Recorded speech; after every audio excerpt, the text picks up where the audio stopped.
Hello everyone and welcome back. My name is Courtney. I am here with my spouse Royce, and together we are the Ace couple, and today we are talking not necessarily about explicit asexual and or aromantic representation in media, but we do want to talk about ace coding, ace vibes, ace coded characters, specifically in manga and anime. We've done some explicit ace rep episodes on manga already, but there are a lot more generalized pieces of media and franchises that a lot of people in the ace spec community relate to on some level. So we want to talk about those characters and those vibes. So, a few months ago, I started reading through a little manga. I don't know how many of you have heard of it. It's called One Piece. Are you being facetious now? I have just caught up, chapter 1114. So it's a light read, super quick and breezy. Not a big deal. One Piece has been announced that it is entering its final arc, that it is finally on its way to concluding since its 1997 debut. And it's something that's, I guess, occasionally been on my radar, and it's been brought up to us as a potential source of ace rep, primarily due to the central character, Luffy. We've also had a message sent to us potentially calling out other characters in the main cast, which is something we'll get into. Now, this is a show that's been sort of on my radar for a long time. I didn't watch it on cable television. I think it was sort of aged under where I was at that point in time. Both with One Piece and Naruto, I started seeing those on TV as I was intentionally looking for more mature titles. Oh yeah, I didn't watch either of those either. And I mean, both of us have watched anime, read manga throughout most of our lives at one point, but neither of us really got into this one. And until this, I mean, One Piece is one of the big three, right? Yeah, Bleach, Naruto, and One Piece, which I watched / read Bleach. Bleach is the IP that kind of killed long-form content for me because I don't even remember that much. I remember reading it out of completion's sake and just kind of resenting the franchise. Oh no. I think it peaked at the end of like their first arc, and it's potentially the worst example I can think of the story just continuing well beyond the point where it had any reasonable meaning to, and just being full of what I guess I would call like this sort of action-adventure show fan service. Where it's just like, here's this huge host of characters with all of these just random magical abilities that don't make sense. They just have these powers because they have these powers. And we're going to draw a bunch of fight scenes, and there is an expected progression to these scenes where a person is going to come up against a strong enemy. They're going to show all their new powers so the audience can see them. Then the enemy is going to suddenly show a bunch of powers to counter it. And then the person who was there is going to reveal their biggest move and win the battle. And that back and forth felt like it was the last couple of years of Bleach. Oh no. See, and I had never touched any of the big three, and I never really had any desire to, but at least One Piece actually landed on my radar kind of just because of the internet. I mean, there are all these accounts on Twitter and Tumblr that are kind of like asexual character of the day, or even more broadly, like queer character of the day, LGBT character of the day. And now and then, just like every couple of months, I'd see like, Luffy from One Piece is asexual! Or sometimes, Luffy from One Piece is asexual and aromantic! And it would be next to like the arrow ace flag or the ace flag. And so, of course, you see that, and us being us, you know, we perk up at that. We're like, you don't say. An ace character, is it? Which that was kind of the final straw to push me to actually read One Piece, because I did have a friend a long time ago that tried to show me an early episode of the anime, and I just didn't find it interesting. One, it was kind of out of context. I didn't know the characters. It was right in the middle of some stuff that was happening. It's a very goofy show, but it's also just so long. And there was one point in time when I was going through the manga where I had some dead time where I was doing some chores, but it was kind of mindless stuff. So I figured I would just find the equivalent anime episode to where I was at in the manga and put that on in the background, and I couldn't do it. Didn't like it. Way too slow. It was right in the middle of combat, and I needed the ability to pace myself through this. Because one of the other things that I've heard about One Piece is I've heard people say that it's really, really well done world building. And with all of the D&D that we've been doing, that's something that I find interesting. I don't know if I agree with that comment now.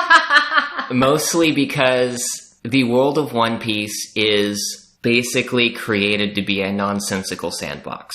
And so, due to the magic of the world, there can be islands that are geographically next to each other that the characters can move through one by one while they're going on their long-term path that's been spanning this entire franchise. And you can have these completely isolated climates and cultures, and each arc of the story will sort of tell the story of that nation and of that people, and they can be vastly different. So it kind of seems like the author just wanted to write this kind of story at this point in time, and the world is so sandboxy that you can just kind of do whatever, and it doesn't need to make sense.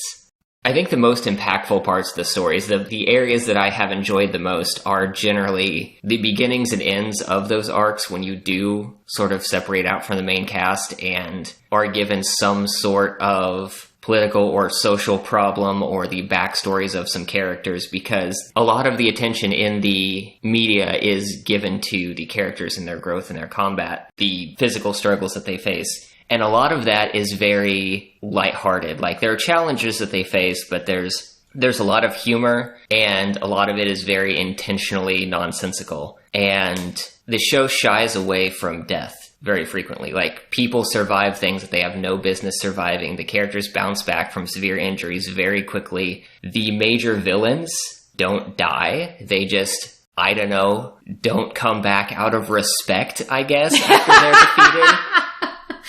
Most of them, a few of them return, but the characters will bounce back near death after a battle and go off to a new island the other day, and the big bad that they just barely defeated, like, won't make a second attempt just because, for some reason.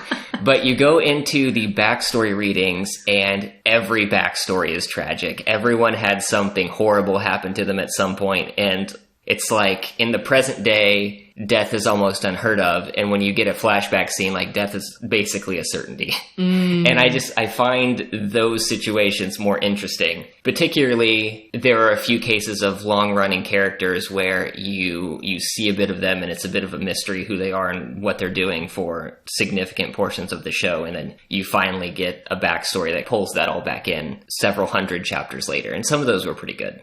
Well, don't leave me in suspense. Is Luffy ace? What is your assessment after all those many thousands of chapters? Well, here's the thing. I think to talk about One Piece and to talk about Luffy, we should first talk about Dragon Ball and Goku. Ah, this I do have a little bit of first-hand experience with. All right, let's hear it. So I started seeing some parallels between the two protagonists pretty quickly, and I later learned that the author of One Piece considered Akira Toriyama and Dragon Ball his largest influence.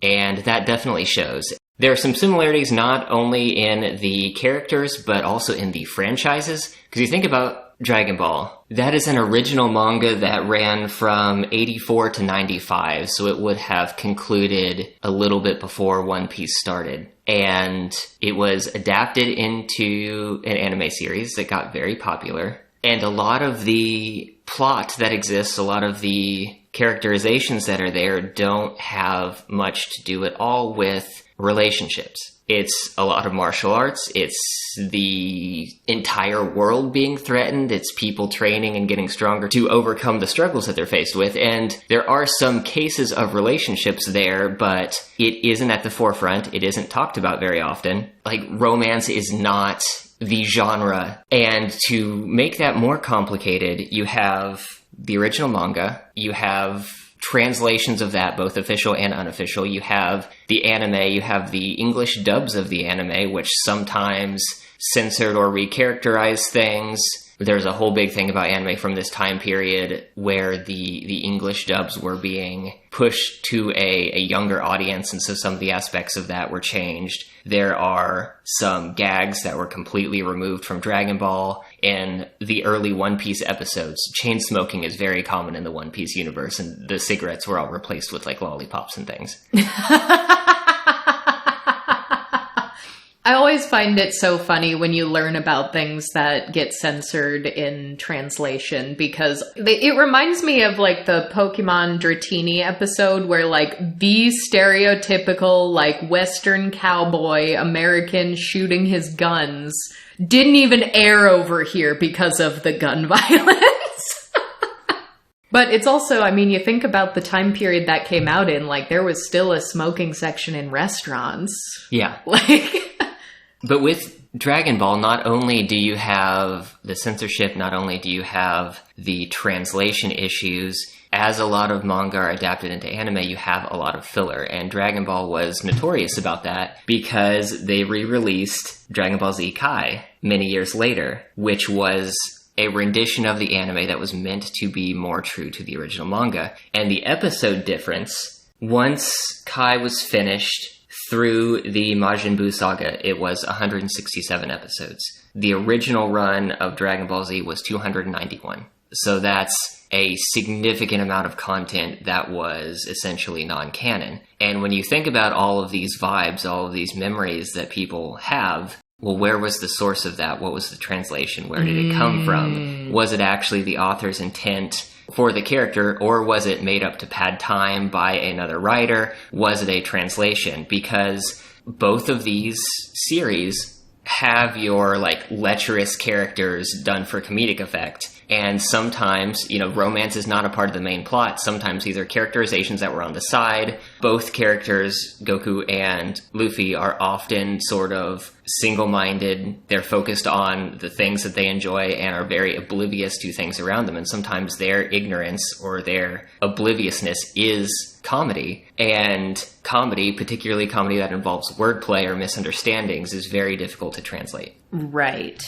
So if we try to form some ground to stand on here, because we're in a show that does not discuss orientation, how can we look at this character and try to figure out some amount of intent? And I think the best way to do that is to try to look at specific scenes, figure out where they came from and what the intent was with them, and to compare them with the representation of other characters in the show. Mm-hmm. So, like in Dragon Ball, Goku was a little mountain boy raised in isolation by his grandpa Gohan. When he first met Bulma, he didn't know what gender was. He just thought people were people and had no concept of it. Mm-hmm. As who needs gender when you're a little mountain boy? Yeah.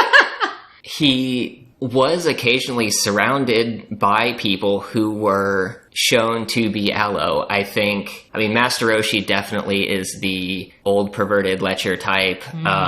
Lots of nosebleed tropes. Bulma would occasionally use sex as a means to further her quest for the Dragon Balls. There's a couple times where she like flashes Master Roshi just to get what she needed out of the situation.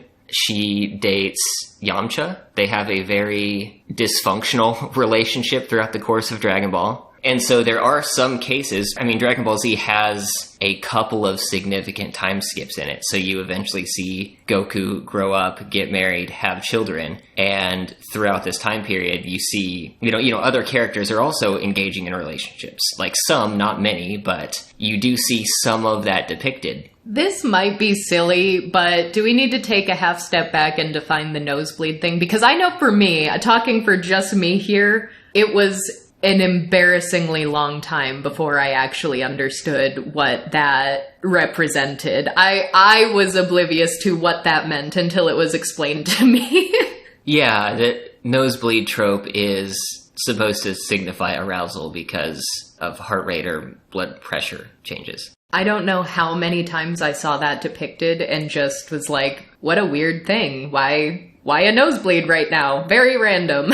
And there were sometimes, One Piece does this more frequently, but there were sometimes, particularly in early Dragon Ball was goofy, where they would call out and make fun of things like that in universe, because sometimes the expectation is you as the reader are seeing this, but it's not like literally happening. But there's a case in a World Martial Arts tournament where Krillin is fighting some kind of staged character who his whole deal was that he smelled really bad, and so his opponents would have to fight one-handed because they'd be covering their face. And Goku shouts out from the crowd, "Krillin, you don't have a nose." And Krillin's like, "Oh yeah, I don't have a nose. I can't actually smell anything here." And that's how he wins the fight.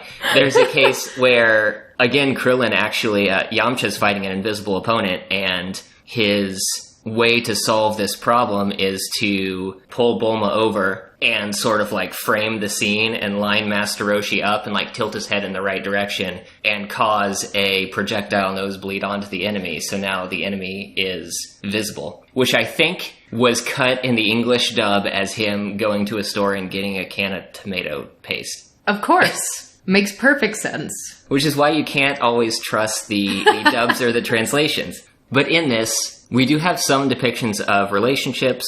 Often for humor, we have depictions of sexual attraction. We have a lot of characters for one reason or another who are just not shown to be interested in romance for one reason or another. And so if we look at Goku as a child being pretty oblivious to all of this that's going on, and then getting married to Chi-Chi and having children later on, you can sort of take their relationship and compare it to others in the franchise. And I've seen people try to dissect this and go in a bunch of different directions. Like, some people will say, well, Goku isn't technically human, so how can we expect a non-human entity to act human? Mm-hmm. But then we have Vegeta, who's also a Saiyan, and his relationship to Bulma, which is depicted in media as being very different. Yes. Which that's why we always try in our analyses to compare the show to itself by the standards it sets for itself. Because as soon as something's not human, anytime we're talking about ace vibes, ace coding, ace headcannons, anything of that nature, a certain percentage of people are going to use that to immediately try to negate any ace vibes or any sort of connection that ace people might feel to the character. They'll be like, well, it's because they're not human. And, and unfortunately then by extension, there will be a certain percentage of asexual people too that will also hate that headcanon, because then they'll be like, I hate headcanons that aren't human because we're so often dehumanized. And that is so true. There are actually studies that show that ace people, compared to our other queer peers, are dehumanized at higher levels. So I get that sensitivity, I do. But on the other hand, you've got to compare the show to itself. And it's not saying, every single Saiyan is just devoid of this fundamentally human characteristic, so... Yeah, we see glimpses of Saiyan society in other instances. Context really, really matters when going off of vibes. Again, a lot of this is difficult to parse through because the bulk of the runtime is usually dedicated as the groups of people involved trying to prevent their planet from getting destroyed. So there are other things going on. But when I look at, say, Vegeta and Bulma's family and Goku and Chi-Chi's family, they feel different. Chi-Chi and Goku feel like a mixed orientation relationship, at least to some degree, because they don't seem to be on the same page. They don't seem to want the same things out of the relationship exactly. I feel like that's such a nuanced headcanon. It's not just, I'm headcanoning this character as ace. You're like, I'm headcanoning this relationship as a mixed orientation relationship. Their relationship in isolation feels different than other relationships in the franchise, and it's because of Goku. Mm-hmm. Well, I remember... And maybe you have a clearer memory of this manga panel, but there is a panel after married, after having kids, where Goku is, disgusted by kissing. So, I haven't read that. I tracked it down a little bit. I believe that was from Dragon Ball Super, which is... I read and watched through Dragon Ball Z, which ends with the defeat of Majin Buu. I saw a little bit of Dragon Ball GT. That one, I believe, is... fairly widely panned, and I believe Super came after that, and I have very little knowledge of that. I did do some searching because I was curious about it, and I heard a lot of people arguing about it because that is the big panel that shows up. Because what's happening is Trunks is trying to revive someone. I believe it's a woman named Mai, and he chews up a sensu bean in his mouth and then passes it to her. And Goku is like shocked, like, what is he doing? And Vegeta is surprised at Goku's reaction and like asks, do you remember exactly what it was? Something about like... Well, I remember the question, like, but you have kids. Like... Yeah. The implication seemed to be that Goku has never kissed his wife and doesn't understand why someone would put your mouth on someone else's mouth. Now... I read some commentary around this. I didn't track down the panel in the manga, partially because even if I found it, I don't know if there would be translation notes. And I can't read the raws, obviously, so I don't know what the intent here. But one of the criticisms I saw of this interpretation was that this was a misunderstanding joke based off of wordplay, and Goku's shock was more along the lines of, why is he feeding her like a bird? And Vegeta says something like, what do you mean? You're married, right? And Goku says, what does that have to do with this? Like, what does feeding someone like a bird have to do with being married? And Vegeta interprets that as Goku not knowing what a kiss is. And the misunderstanding was the joke. Gotcha. Because, yeah, that's definitely one that I've seen thrown around as, like, jokes that are like, oh, Goku's only had sex twice because they have 2 kids, and those are the only times it's ever happened. Like, those are the jokes that I've seen in the fandom concerning panels like that, or just his general seeming lack of interest compared to other characters. Well, it seems like the nature of their relationship itself was a lot more work on Chi-Chi's part. She was interested in him when they met as kids, and then she trained and went to the World Martial Art Tournament with the intention of marrying him afterwards. And so Goku was just kind of along for the ride, I feel like, for a lot of it. Not to say that he doesn't care, but he's written as a character that is more interested in getting stronger and training and fighting than literally anything else. Which one thing that I also think is funny in just sort of the hypocrisy in the way conversations around pieces of media happen like this, because earlier you said there's other things happening. There are people trying to save the world, save the planet.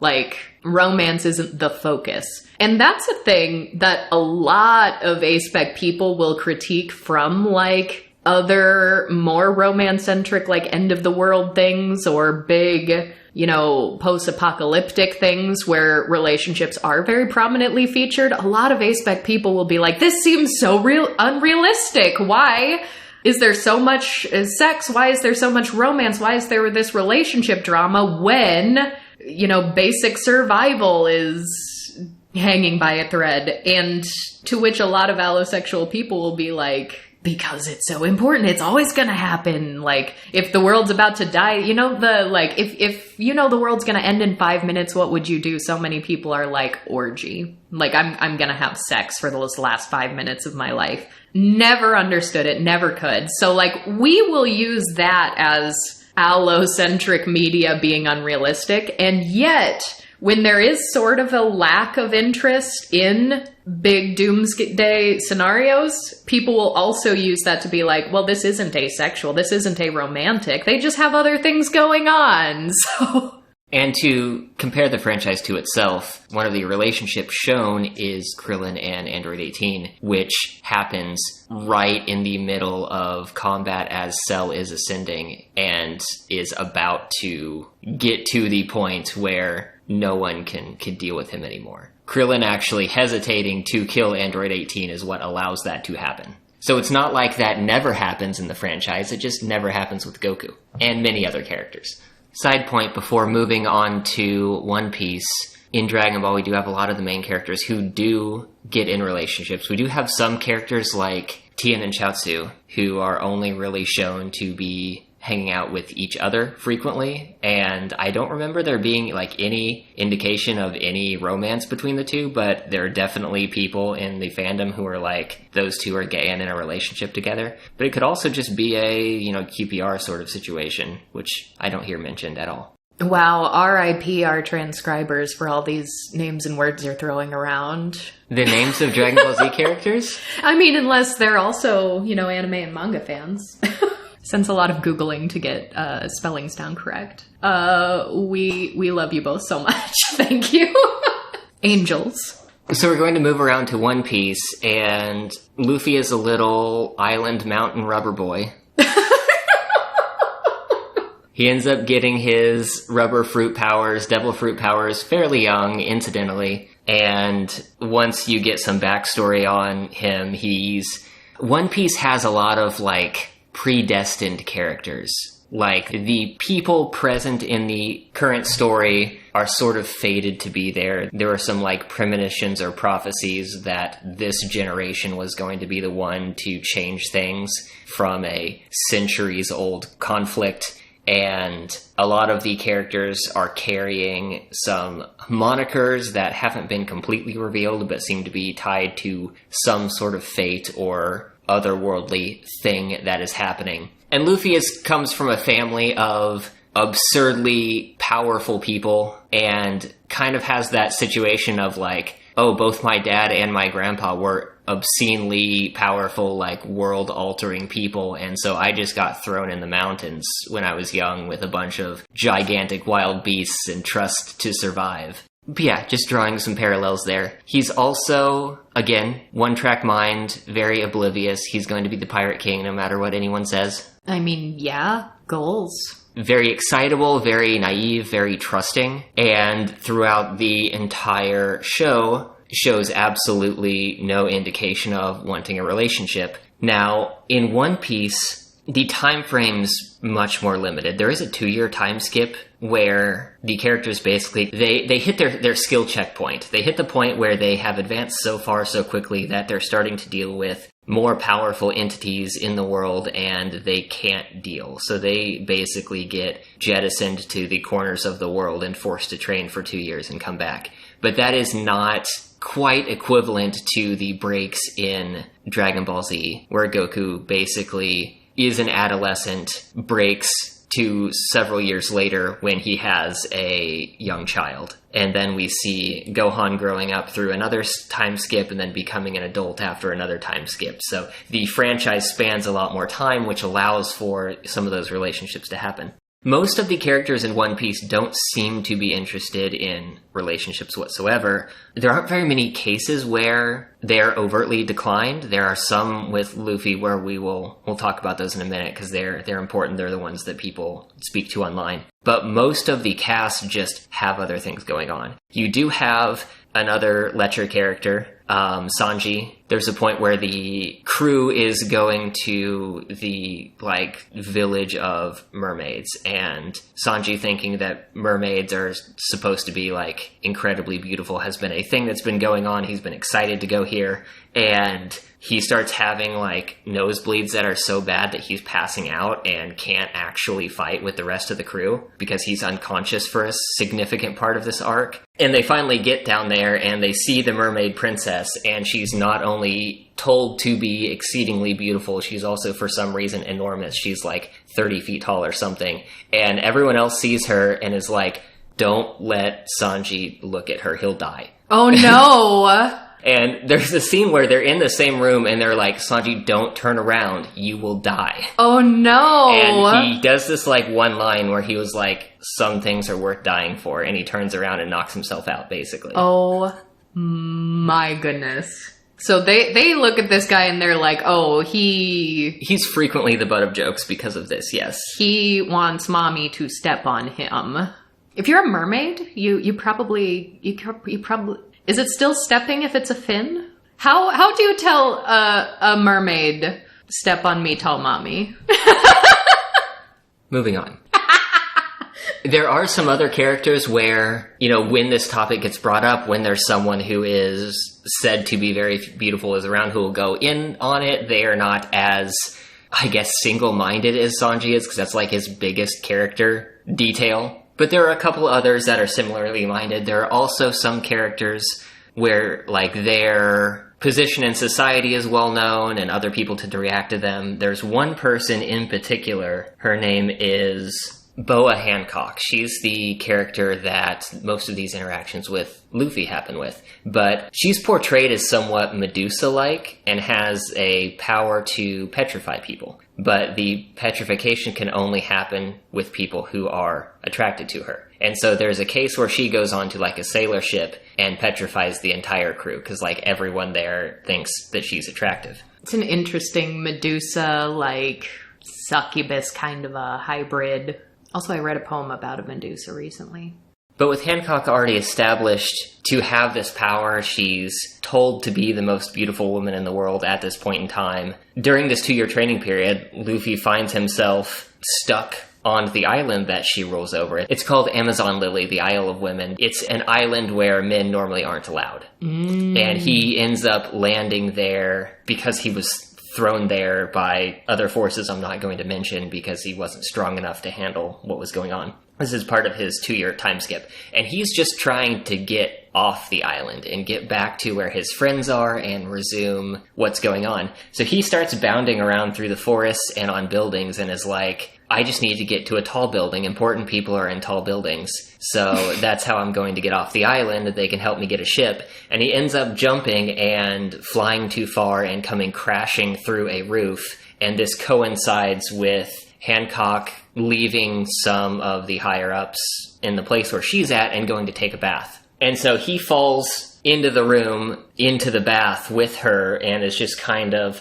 shocked to be there all of a sudden. And in that moment, he sees a tattoo that's on her back, which is something that is a part of her backstory that he's not supposed to know about. And so she immediately tries to petrify and kill him and finds that the beam doesn't work. She does the petrification beam at him, expecting him to turn the stone, and he just, like, braces himself for impact, then finds that the beam doesn't do anything, and then makes, like, a really confused face.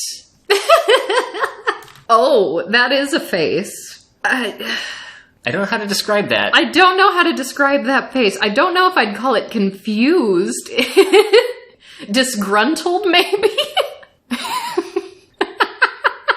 What a face. But she tries again, and it doesn't work, and then the two of them are both standing there confused, like, what is happening? What is this supposed to be? Literally question marks over their heads. But Hancock says, why do you not turn to stone, even after seeing me in the bath? Is your heart not moved in the slightest? And one of her sisters says, don't be ridiculous, sister. None, old or young, male or female, could fail to be captured by your beauty. And then Luffy just runs out of the building. Okay, I love that. And, oh man, so where to begin? First of all, that's hilarious. I can see why Ace people would read this and identify heavily with... He is clearly presented to be the oddball here, like this should be working. Something is stopping this from working. But also just the fact that it still seems to be the allosexual people who are the butt of the joke.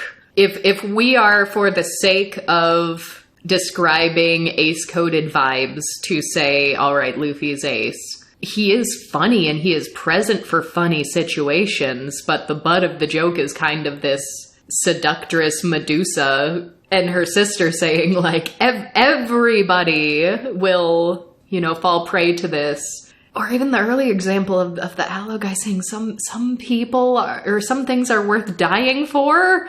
That's so absurd and silly, but the lack of attraction is not the butt of the joke, which is really refreshing because how many times have, like, the weird socially awkward, like, 40-year-old virgin trope, Sheldon Big Bang Theory kind of a trope, like the one who doesn't seem to have the attraction is just weird and they're the butt of the joke because look how weird they are. Which, one correlation I want to draw here between Luffy and Goku again and One Piece and Dragon Ball is the idea of purity of heart. Because right there it was mentioned, like, were you not moved? Does this not affect you? Luffy is shown to be a very good-natured, innocent person. He is, again, like I said, very quick to trust. I kind of have to put good with an asterisk because he is morally minded, but he is also ready to throw down at any moment. He's like, at the slightest provocation, he's like, I'm gonna send you flying, kind of a thing. He's very quick to jump to fight, but then if someone gives him like an extremely simple logical statement of why he shouldn't fight them, he was like, okay, you want to join my pirate ship? To the point where some of the other crewmates are like, they were trying to kill us 5 minutes ago, don't let them on the ship. But purity of heart is something that takes place in Dragon Ball as well. Goku is said to be one of these individuals. There are some systems at play, like the Flying Nimbus, the cloud that he flies on in Dragon Ball, and I guess a little bit of Dragon Ball Z, where good-natured people can fly on it and ill-natured people can't. Master Roshi could fly on it when he was younger, and as he got older and more perverted, he lost the ability to do so. When Goku originally met Krillin, Krillin was a bit nefarious. He couldn't ride on it. And so there are sort of some established magics in the world to distinguish a good from a neutral, from an evil character. And the show pushes Goku as a purely good character. And in some instances, One Piece does that with Luffy as well. I don't think that has anything to do with orientation, but it is one, I guess, in-world thing to keep in mind, because pervertedness is seen as an impure thing in these franchises. Yeah, and I mean, that could add to the pile, because I'm kind of keeping a running tab in my head of what the plausible deniability could be, because anytime there is a character that is not explicitly stated to be asexual and or aromantic, if there is a good-sized population of readers that are themselves aspec and identify with that character and will say, like, yeah, we claim them, we feel that. We even had that with, Jessica Rabbit's one we've talked about outside of anime and manga. There is always a very, sometimes vicious reaction from online fandoms to, like, ace headcanons and ace identification, because there are a lot of pockets of fandom that are just very incredibly ace-phobic and will use anything and everything to deny any sort of ace coding or vibes. And that doesn't mean it's right for them to vehemently deny anything and everything, but I'm thinking here, like, because I've seen these arguments so many times that I know what they throw out. We already discussed the human things. Well, they aren't human, so that doesn't count. Or sort of the hypocrisy of, well, other things are happening, other things are more important, big doomsday end of the world kind of a thing. To which some of the same people will also say, like, yeah, it's super realistic to just start having sex right now at the end of the world because that's what you do. So there is a hypocrisy in that argument from some folks. But then there's also, like, the purity could be a component of plausible deniability too, because in the real world, like, we also get some amount of ace hatred because there's some amount of public backlash towards purity culture and, like, the religious brand of celibacy. So that could be an element of plausible deniability. Even age, like, Luffy's a kid, right? Luffy's an adult. Oh, really? He's 17 at the beginning of the show and 19. Well, 17 and 19 still, like, that's still in an age where some people are like, oh, you're a late bloomer. But at least with Goku, like, we see him grow up, so... Yeah. Just some things to keep in mind, because that's also, it's not an indictment on any ace person who would read and identify with these characters, or really like the headcanon, or even just like the way attraction and relationships are not the focus. But it still really does speak to how powerful it is to actually have named representation in other forms of media where the word is said. There is no deniability at all. It is on paper. There's a lot of power to that, because anytime there's gray area or up for interpretation and it's not named and said for what it is, someone's going to be picking a fight about it. So age-wise, by comparison, Sanji, the character I mentioned, starts at 19 and is 21 later in the series. So most of the cast is pretty young. I think Luffy is on the younger side, but they aren't kids. They aren't young kids. You just haven't found the right one yet. So continuing this, there are a few bits here and there that line up with this. Most of it, the most overt instances, are with Hancock. Otherwise, for the bulk of the show. Luffy just isn't looking for a relationship himself and is just not in a position where it comes up. But at the end of this sequence, he has sort of proven himself to the people of Amazon Lily and is invited back to Hancock's chambers. And her intent is to reveal all of her past, to explain that tattoo, to open up and tell him everything that's going on, which was something that she had been hiding for a very long time and something that she was very worried about. So it's a very vulnerable personal thing. But he gets called into her chambers, and she's sitting there waiting with her shirt off because her tattoo is very large and in the center of her back. And he's told he can enter, and he says, like, oh, is there food? And then he's like, oh, I'm coming in, and says, oh, there's no food. And then says, hey, what are you doing all naked and stuff? And she brushes it off and reveals the tattoo and goes into her whole backstory of how she got that and what it means, what it signifies. But I really just like I wanted food, not boobs. I mean, another parallel, most of Luffy's physical regenerative abilities come from consuming enormous amounts of food and very quickly digesting them, which the Saiyans in Dragon Ball also, their appetites were comic relief. But due to that situation, due to Luffy appearing on the island and having this very personal moment with Hancock, she falls for him and is following him around for a bit. She doesn't become part of the main cast, but she's definitely now assistive. It's a big part of the story overall is these pirates are going from town to town, place to place, getting involved with people in their affairs, and making a lot of supportive friends by doing the right thing along the way. This is one of the few cases where someone is overtly shown to have romantic interests in Luffy. And there are a couple of scenes as he's trying to leave where she's like, I've loaded up the ship with your favorite foods. I think a thoughtful woman like me would make a wonderful wife. And he's like, I'm not marrying you, but thanks for the food.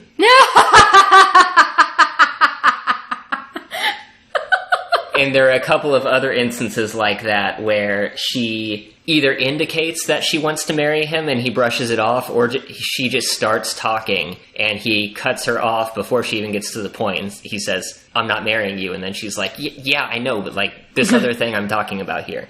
The man knows what he wants. So at least the aspect of a relationship with this one person does come up and he does reject it. But that's in the over 1,000 chapters runtime. These are small moments.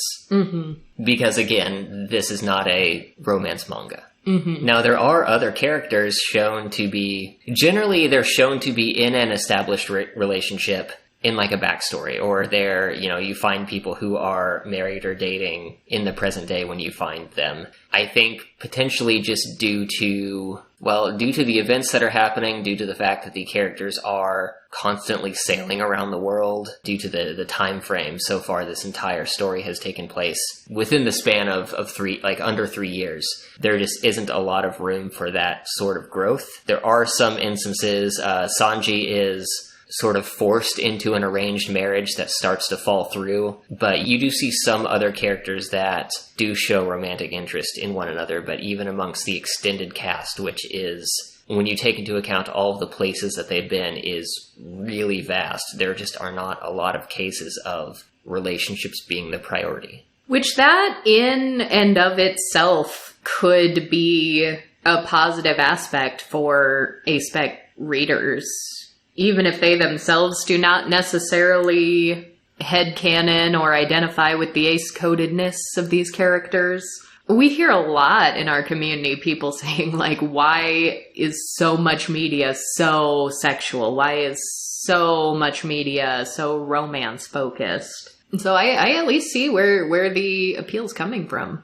Yeah, I think the few bits and pieces here were enough for me to feel like Luffy is shown to be different than most of the people he's around. His reasons for turning down the relationship aren't that surprising. I think a lot of people who have other things going on would have done the same thing in the cast. One thing that kind of occurred to me is Luffy is the one person in One Piece who is suggested is Ace. Zoro, the sort of second, Luffy's right hand. We had a commenter mention, I haven't dug into like fan speculation much about what the entire cast of characters could be Ace, but the two women on the ship, I haven't heard any speculation about them, and I don't think either of them give any indication of wanting relationships either. Yeah, and I mean that's where the vibes and the coding can be complicated, because I have also critiqued other media by just saying, like, just an omission or an absence is not enough, because some stories are just not about this.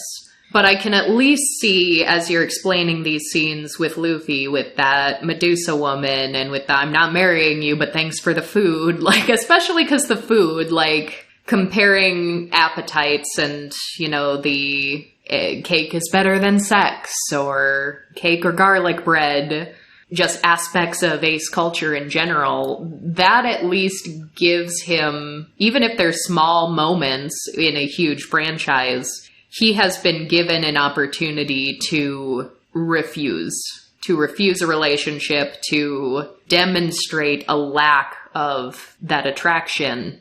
Whereas some of the other characters, it sounds like maybe they just weren't put in a situation where they could very clearly show a refusal. It's just sort of a more passive absence. Either a more passive absence, or it's a scene where it wouldn't make sense, even for an allo person. Like Nami, the ship's navigator, is one of the more prominent women in the series. She is normally rebuffing Sanji because he's annoying. Oh, right.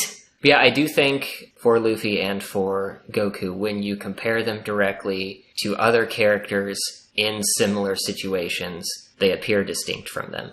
Again, the word isn't said, the discussions aren't happening at a level where you're actually getting some of their internal thoughts and motivations, but it's at least an inkling of something that reads different about them. So I'm definitely starting to see why Luffy has come up as a name in Ace Rep, but how do you feel after having read all of it so quickly? Would you have kind of come to that assessment on your own, or would you have sensed some of the vibes or otherwise appreciated it? I think loosely, yeah. Again, in a similar vein to how I see Goku. I see the two of them as being distinct from other characters in the show, but given the limited amount of time we see them in these situations, you could come up with a number of conclusions as to why or what that could be. But yeah, an Ace reading does seem to be one of those that's plausible enough. I don't think... Well, I guess when I was originally watching Dragon Ball, Ace Identity wasn't in my mind. I read the manga as an adult, but even then I don't think it was really something that I was looking out for, was really considering, because again, that wasn't really why I was reading the show or what I was getting out of it, what I was paying attention to. And the fact that it is often a part of comic relief in the shows, I think it ends up getting pushed into the background. Mm-hmm. Well, gosh, do we even swing the gavel for a ruling such as plausible enough? I don't think this is I think making a ruling goes against the point of the entire episode, which is just to talk about interpretations of vague things in long-running franchises. Well, there you have it. Plausible enough, no swing of the gavel allowed. Not on Royce's watch. So on that note, if you made it this far, presumably it is because you are an A-Spec fan of manga and anime. If that's not the case, I commend you for making it this far. But nevertheless, I would love to recommend to you this week's featured marketplace vendor, Kuroitani, where you can purchase a manga created by a Black asexual comic artist. We ourselves have purchased volume 1 of this manga entitled Seeds of Doubt. And on Kuroitani's website, you can also get adorable little charms of the characters. It is a very cute art style. The plot is two boys, one who stands in spotlight and the other in the shadows, overcome the anxiety and fear that plagues their home. Their bond as companions is explored as they deal with issues of inner growth and their life path surrounded by the threat of the Kyofun. Please check it out. That author is Tani Andrews. Original manga, 100 pages, rated teen. It is always super fun to discuss the really huge, big-name manga out there, but it is also so important to support small, independent manga artists as well. So, as always, links to find this week's featured vendor is down in the show notes. And with that, we will talk to you all next time. Goodbye!